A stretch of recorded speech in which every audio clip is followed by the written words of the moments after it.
রাসূলুল্লাহ সাল্লাল্লাহু আলাইহি ওয়াসাল্লামের সহধর্মিণী একজন ছিলেন জুওয়াইরিয়া বিনতুল হারিস, উম্মুল মুমিনিন, মুমিনদের জননী রাদিয়াল্লাহু তাআলা আনহা।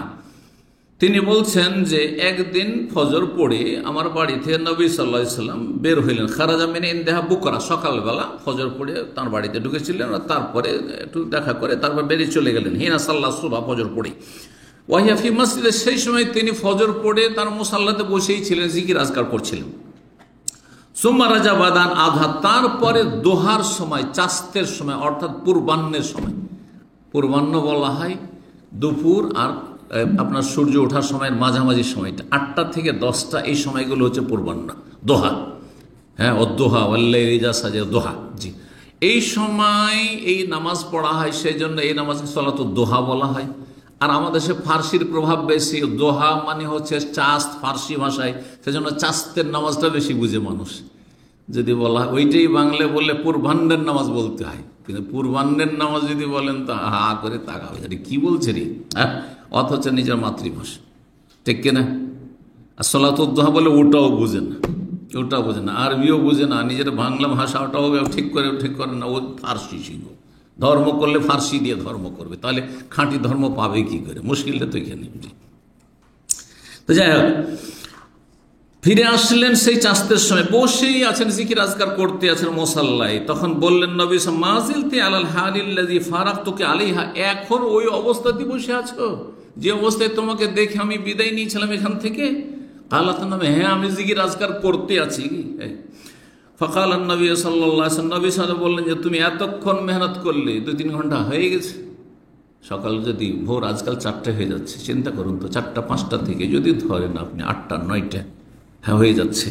জিকির আজকার করতে আছেন জুয়াইরিয়া রাদিয়াল্লাহু তাআলা, জিকির আজকার করতে কত তাহলে ধৈর্য ছিল, কত ইমানে মজবুতি ছিল, চিন্তা করুন তো দেখি। আর 5 মিনিট, না 5 মিনিট এত সময় করা যায় কি? তাহলে আমাদের চিন্তা চেতনা, চিন্তা করুন কিসের জন্য আমরা মেহনত করছি, কোনখানে সময়গুলোকে ব্যয় করছি, একটু চিন্তা করে দেখুন।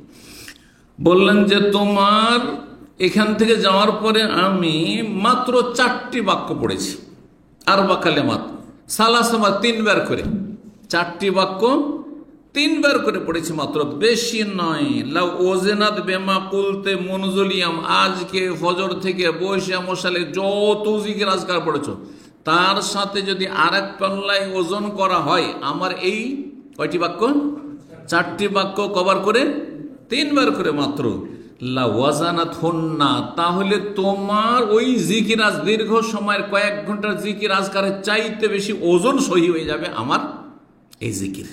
কি? সুবহানাল্লাহি ওয়া বিহামদিহি আদাদা খালকিহি ওয়া রিজা নাফসিহি ওয়া জিনাতা আরশিহি ওয়া মিদাদা কালিমাতিহি। 5টি বাক্য, সুবহানাল্লাহি ওয়া বিহামদিহি আদাদা খালকিহি ওয়া রিজা নাফসিহি ওয়া জিনাতা আরশিহি ওয়া মিদাদা কালিমাতিহি। এর অর্থ কে বলতে পারে দেখি তো?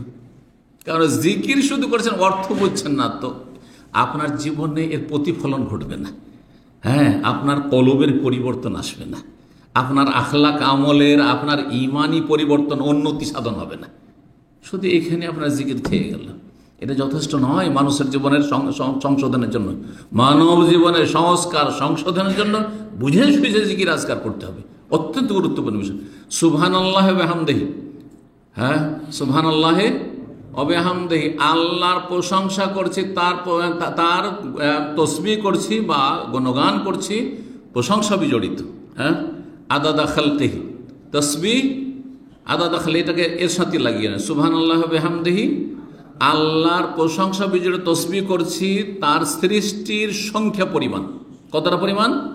আদাদা খালকিহি, ওয়া রিজা নাফসিহি, আল্লাহর সন্তুষ্টি পরিমাণ, মানে এত বেশি জিকির করে যাতে আল্লাহ সন্তুষ্ট হয়ে যান, ওয়া রিজা নাফসিহি ওয়া জিনাতা আরশিহি, আর আল্লাহর আরশের ওজন সমান, আল্লাহর আরশ যত ওজন ততটা আমার জিকির। আর ওয়া রিজা, হ্যাঁ অমেদাদ ওয়া রিজা নাফসিহি ওয়া জিনাতা আরশিহি ওয়া মিদাদা কালিমাতি, আল্লাহর গুণগান লেখার জন্য যত কালি লাগে ততটা পরিমাণ। মেদাদ মানে কালি, লিখার কালি।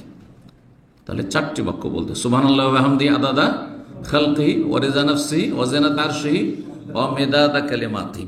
এইটাকে একটু বিস্তারিত বলে, সুবহানাল্লাহি ওয়া বিহামদিহি সুবহানাল্লাহে রেজা নাফসিহি, সুবহানাল্লাহি জিনাত আরশিহি, সুবহানাল্লাহি মিদাদা কালিমাতিহি, এভাবে অন্য রিওয়ায়াতে এসেছে। কিন্তু যদি আতফ করে ওয়াও আও দিয়ে বলেন তো একই অর্থ মোটামুটি হয়ে যাবে। সহিহ মুসলিমের 4905 নম্বর হাদিস।